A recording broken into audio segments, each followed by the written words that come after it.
www.narendramodi.in या वेबसाईटवरती एक blog प्रसिद्ध झालेला आहे। या ब्लॉगचं टायटल आहे मोदी भारत में धर्मयुग के नायक आणि हा ब्लॉग लिहिलेला आहे दीपिका यादव यांनी आणि त्यांच्या नावाखाली लिहिलेला आहे जय श्रीराम। दुसरीकडे शंकराचार्यांनी एक स्टेटमेंट केलेला आहे आणि त्या स्टेटमेंटमध्ये शंकराचार्य म्हणतात की नरेंद्र मोदी धर्म में हस्तक्षेप कर रहे हैं। दोन स्टेटमेंट हे वेगवेगळे आहेत, परंतु दोन्ही स्टेटमेंटचा संबंध हा एका घटनेशी आहे आणि ती घटना आहे 22 तारखेला अयोध्यामध्ये होणाऱ्या राम मंदिराचं उद्घाटन। या उद्घाटनाचा अधिकार कोणाचा असा प्रश्न आता विचारला जातोय। धर्माचे प्रमुख म्हणून शंकराचार्यांनी राम मंदिराचं उद्घाटन करावं का किंवा राष्ट्राचे प्रमुख म्हणून नरेंद्र मोदींनी त्याचं उद्घाटन करावं का असे हे दोन प्रश्न आहेत। या दोन्ही प्रश्नांचं उत्तर जर आपण सरळ शोधलं तर राम मंदिराचं उद्घाटन करण्याचं काम हे धर्मप्रमुखाचं आहे, अर्थातच ते शंकराचार्यांचं आहे। परंतु या कार्यक्रमामधून शंकराचार्यांनाच बाजूला ठेवलेलं आहे। कालच्या एका पत्रकाराने विचारलेल्या प्रश्नामध्ये शंकराचार्य असं म्हणाले की तिथं जाऊन आम्ही काय टाळ्या वाजवायच्या का, नरेंद्र मोदी ज्या वेळेस याचं उद्घाटन करतील त्यावेळेस आम्ही काय फक्त टाळ्याच वाजवायच्या का असा प्रश्न त्यांनी त्या पत्रकाराला विचारलेला आहे। आणि आणखीन एक महत्त्वाचं स्टेटमेंट त्यांनी याच्यामध्ये असं केलेलं आहे की मला फक्त एवढं म्हटलेलं आहे की तुम्ही एक व्यक्तीला सोबत घेऊन या कार्यक्रमाला उपस्थित राहू शकता। शंकराचार्यांनी असं म्हटलेलं आहे की एका व्यक्तीलाच काय, मला जर त्यांनी असं म्हटलं की 100 व्यक्ती घेऊन या तरीही मी या कार्यक्रमाला जाणार नाही। अर्थातच शंकराचार्यांनी या कार्यक्रमाला जाण्यालाच नकार दिलेला आहे। आता मूळ मुद्दा असा आहे की राजकारणाने धर्मामध्ये हस्तक्षेप करावा का आणि धर्माने राजकारणामध्ये हस्तक्षेप करावा का। आणि म्हणूनच सुरुवातीच्या कालखंडापासून ज्यावेळेस आपण बघतो त्यावेळेस मॅकियावेलीनेच हे सांगितलं की धर्म आणि राजकारण या दोन वेगवेगळ्या गोष्टी आहेत, तुम्ही त्याला एकत्र आणाल तर त्यातला कुठल्या तरी एकाचं अस्तित्व संपुष्टात येईल। नेमकं तेच घडते का भारतामध्ये? ज्यावेळेस ब्रिटिश भारतामध्ये आले त्यावेळेस देखील ब्रिटिशांनी धर्मामध्ये हस्तक्षेप करायला सुरुवात केली।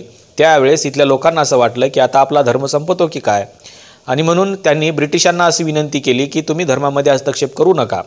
आणि म्हणून 1857च्या उठावानंतर ज्यावेळेस राणीचा जाहीरनामा आला त्यावेळेस त्या जाहीरनाम्यामध्येच असं सांगितलं गेलं की ब्रिटिश आता कोणत्याही धर्मामध्ये कसल्याही प्रकारचा हस्तक्षेप करणार नाहीत, आणि म्हणून त्यांनी तसा कायदाच पास केला। पण भविष्यामध्ये देखील जिथे जिथे लोकशाही अस्तित्वात आली तिथं असंच सांगितलं गेलं की धर्म आणि राजकारण या दोन गोष्टी वेगवेगळ्या आहेत, त्यांना कधीही एकत्र आणू नका। जर ते आणलं तर लोकशाही एकतर नष्ट होईल किंवा धर्मच नष्ट होईल। भारतामध्ये या दोन्ही गोष्टी घडत आहेत का एकाच वेळेस असं आपल्याला दिसायला लागलेलं आहे। कारण लोकशाहीमध्ये पंतप्रधानाची असलेली जी भूमिका आहे ती भूमिका सोडून पंतप्रधान हे धार्मिक भूमिकेमध्ये आलेले आहेत, आणि म्हणून शंकराचार्यांनी असं म्हटलेलं आहे की नरेंद्र मोदी हे आता योगी झालेले आहेत, आणि म्हणून नरेंद्र मोदी हे पंतप्रधान राहिलेत का असा प्रश्न त्यांनी उपस्थित केलेला आहे। दुसरीकडे पंतप्रधानांची भूमिका काय असावी तर पंतप्रधानांनी राज्याचा राज्यकारभार करावा, देशाचा कारभार चालवावा, परंतु त्यांनी धर्मामध्ये हस्तक्षेप करू नये। आणि धर्माची ही भूमिका आहे की धर्माने देखील राजकारणामध्ये हस्तक्षेप करू नये। आणि म्हणून ज्यावेळेस धर्म राजकारणामध्ये हस्तक्षेप करतो किंवा राजकीय लोक धर्माला आकर्षित करून राजकारण करण्याचा प्रयत्न करतात त्यावेळेस धर्माचं अस्तित्व संपुष्टात येतं। हा जगाचा अनुभव आहे। इतिहासामध्ये ज्या वेळेस धर्म हा राज्यकर्त्यांच्या जवळ गेला त्यावेळेस धर्म नष्ट झालेला आहे, आणि आज भारतामध्ये तेच घडत आहे। आणि म्हणून इथून पुढे तुम्हाला धर्मासारखा वाटणार नाही, कारण त्याच्यामध्ये राजकारण सुरू झालेलं आहे। आणि म्हणून 22 तारखेला होणाऱ्या अयोध्येमधल्या राम मंदिराच्या उद्घाटनाला नेमकं कोण जावं? पंतप्रधानांनी त्याचं उद्घाटन करावं का धर्मगुरूंनी त्याचं उद्घाटन करावं असा प्रश्न आहे। आणि म्हणून सुरुवातीपासूनच पंडित जवाहरलाल नेहरू असतील किंवा त्यांच्यानंतरचे नेते असतील तर यांनी सहसा धार्मिक कार्यक्रमाला जाणं टाळलेलं होतं। आणि म्हणून आपण एका व्हिडिओमध्ये त्याची चर्चाही केली होती की लाल बहादूर शास्त्रींना त्यांनी काय उत्तरं दिली होती, किंवा सोमनाथाच्या मंदिराच्या उद्घाटन प्रसंगी राजेंद्र प्रसादांना त्यांनी काय उत्तरं दिली होती, आपण तिथं जाऊ शकतो का यासंबंधीचं त्यांचं उत्तर काय होतं हे आपण बघितलं होतं। आज पंतप्रधान त्या भूमिकेमध्ये राहिले नाहीत, आणि त्याच्यामुळं धर्माचा प्रमुख म्हणून देखील पंतप्रधानाची भूमिका आता समोर आलेली आपल्याला पाहायला मिळते। आणि म्हणून ज्या राम मंदिराचं उद्घाटन हे शंकराचार्यांनी करायला पाहिजे होतं किंवा एखाद्या धर्मगुरूंनी करायला पाहिजे होतं ती जागा आता थेट नरेंद्र मोदी यांनी घेतलेली आहे। विशेष महत्त्वाची गोष्ट म्हणजे हिंदू धर्माच्या ग्रंथानुसार नरेंद्र मोदी हे शूद्र वर्णामध्ये येतात आणि एखादा शूद्र एखाद्या मंदिराचं उद्घाटन करू शकतो का हा देखील प्रश्न आहे। आणि तसा अधिकार या धर्मग्रंथामध्ये देण्यात आलेला आहे का? धर्मग्रंथामध्ये सगळ्यात वरच्या स्थानावरती आतापर्यंत ब्राह्मणांनाच स्थान देण्यात आलेलं आहे.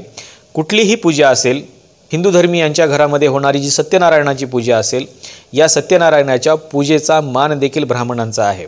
जर सत्यनारायणाची पूजा एखादा सामान्य व्यक्ती करू शकत नसेल किंवा ब्राह्मणाव्यतिरिक्त एखादा व्यक्ती करू शकत नसेल, तर राम मंदिराचं उद्घाटन हे ब्राह्मणाव्यतिरिक्त इतर कसं काय होऊ शकतं? आणि म्हणून जर असं झालंच तर समजून जायचं की धर्म संपुष्टात आलेला आहे आणि धर्माचं पावित्र्य संपलेलं आहे. आणि याच दिशेने आपल्या देशाचे पंतप्रधान नरेंद्र मोदी यांची वाटचाल सुरू आहे. त्यांनी केवळ राष्ट्राचे प्रमुख म्हणूनच नाही तर त्यांचं पद आता धर्माचे प्रमुख म्हणून देखील झालेलं आहे. त्याच्यामुळं धर्म हा राज्यकर्त्यांनी त्यांच्या कवेत घेतलेला आहे. हा जर धर्म राज्यकर्त्यांच्या कवेत आणखीन काही काळ राहिला तर याचं संपूर्ण पावित्र्य संपुष्टात येईल. आणि म्हणून मी तुम्हाला म्हणालो की धर्म धर्मासारखा वाटणार नाही. आजपर्यंत ज्या ज्या गोष्टीला राजकारणानं स्पर्श केलेला आहे त्या गोष्टी नष्ट झालेल्या आहेत किंवा त्यांनी त्यांचं स्वतःचं अस्तित्व संपुष्टात आलेलं आहे. किंवा आता जर ते धर्माला राजकारणाच्या सोबत आणत असतील तर किंवा धर्माचा प्रमुख म्हणून आपण जर त्याचं काम करत असतील तर धर्म संपुष्टात येण्याच्या मार्गावरती आहे. म्हणून शंकराचार्यांनी विचारलेला जो प्रश्न आहे की नरेंद्र मोदी हे योगी झालेले आहेत का किंवा नरेंद्र मोदी हे धर्माचे प्रमुख आहेत का? जर ते योगी झाले नसतील किंवा जर ते धर्माचे प्रमुख नसतील तर मग त्यांच्या हातून राम मंदिराचं उद्घाटन कशासाठी? असा प्रश्न शंकराचार्यांनी उपस्थित केलेला आहे. त्याच्यामुळं एका बाजूला शंकराचार्यांची भूमिका आहे तर दुसऱ्या बाजूला राज्यकर्त्यांची भूमिका आहे. आणि म्हणून राजकारण आणि धर्म याच्यामध्ये नेमका काय सोल्युशन निघू शकतो असा देखील प्रश्न आहे. परंतु खरं तर राम मंदिराचं उद्घाटन करण्याचा अधिकार हा धर्मप्रमुखाला आहे. ज्या हिंदू धर्माने ज्यांना आपला धर्मप्रमुख मानलेला आहे त्याच लोकांनी याचं उद्घाटन केलं पाहिजे. म्हणजे खऱ्या अर्थानं त्याचं पावित्र्यही राखून राहील आणि धर्माचं जे पावित्र्य आहे तेही राखेल. परंतु जर त्याचं उद्घाटन जर इतर कोणती एक राजकीय व्यक्ती करत असेल तर त्याच्यातलं पावित्र्य हे संपुष्टात येईल. आणि म्हणून शंकराचार्यांना असं वाटतं की हे पावित्र्य संपू नये आणि म्हणून शंकराचार्याच्या हस्ते याचं उद्घाटन झालं पाहिजे असं शंकराचार्यांना वाटतं. परंतु दुसरीकडे नरेंद्र मोदी यांची जी भक्त मंडळी आहे त्यांना असं वाटतं की नरेंद्र मोदींच्याच हस्ते झालं पाहिजे. आणि म्हणून दीपिका यादवसारखी एखादी जी लेखिका आहे त्यांनी या ब्लॉगवरती असं लिहिलेलं आहे की ते धर्मयुग के नायक आहे. अर्थातच धर्माच्या युगाचे ते नायक आहेत. याचा अर्थ असा होतो की धर्माचे देखील ते प्रमुख झालेले आहेत. ते फक्त राष्ट्राचे प्रमुख राहिलेले नाहीत तर ते धर्माचेही प्रमुख राहिलेले आहेत. ज्या धर्माबद्दल राष्ट्रीय स्वयंसेवक संघ नेहमीच पावित्र्याच्या गोष्टी करत आलेला आहे किंवा मनुस्मृतीच्या बाबतीमधलं जे पावित्र्य राखण्याचं काम राष्ट्रीय स्वयंसेवक संघाच्या माध्यमातून केलं जात आहे तर ते पावित्र्य इथून पुढे राहील का असा प्रश्न आहे. आणि या प्रश्नाचं उत्तर कदाचित राष्ट्रीय स्वयंसेवक संघाकडेच असू शकतं. आपल्याला नेमकं नरेंद्र मोदींच्या या उद्घाटन सोहळ्याबद्दल काय वाटतं हे सांगायला विसरू नका. नरेंद्र मोदी यांची भूमिका योग्य आहे का शंकराचार्यांची भूमिका योग्य आहे याची चर्चा देखील आपण करणं गरजेचं आहे. तुम्हाला नेमकं काय वाटतं हे सांगायला विसरू नका. आजच्या व्हिडिओमध्ये इथंच थांबूया. या व्हिडिओला लाईक करा, शेअर करा आणि सबस्क्राईब करा. धन्यवाद.